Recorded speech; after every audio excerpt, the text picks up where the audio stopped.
Hi, Tug Toler with eSource Miller. We're a Paradigm company. Just want to talk to you guys a little bit about the SDU, the Shortening Disposal Unit by Frymaster. Now, there's two different sizes. This is a 100 pounder. It says capacity 100 pounds there.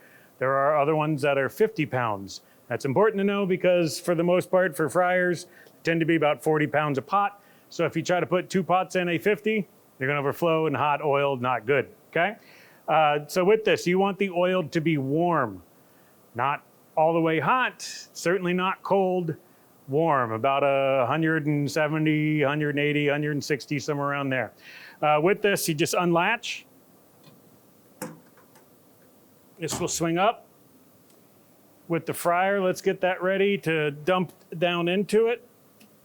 Once again, this would need to be warm water or warm oil. We don't want to use water ever in the SDU, so we get that out of the way.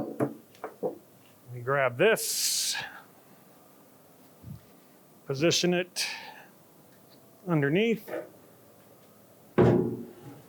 like so, and then you would dump down. So on this one, we have a little red valve. If you have the other, there's a tube that can kind of come down to be able to dump that. So let's say we've dumped it. Go ahead and put that back in, okay? Now what do you do with the oil that's in this? We're gonna wanna get rid of it. Obviously, you're gonna want to make sure that it's not too hot to be able to melt any plastic. Typically, people will put it in the old jugs. If you have one of the collection barrels, we can do that. All right, so if we are gonna use this, typically I've found that it's easiest to stack two of these together. This is a garden hose connection on that, on the one that we have. So you can't just use a regular garden hose though, because that couldn't handle the heat. Make sure it is something that is rated for the heat. So if we are doing it this way, you could either have someone hold and be a two-person job, or you can kind of hope, but it's gonna make a big mess.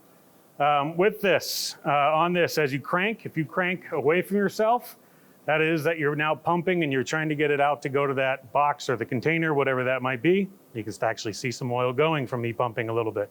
A little bit was left in there. If this is new or if it was outside kept cold, often, especially when it's brand new, it can get, not often, but it can get clogged in the top here from oil that they tested it with. So the trick for that is to actually get a pot with hot oil in it. Be very careful with hot oil.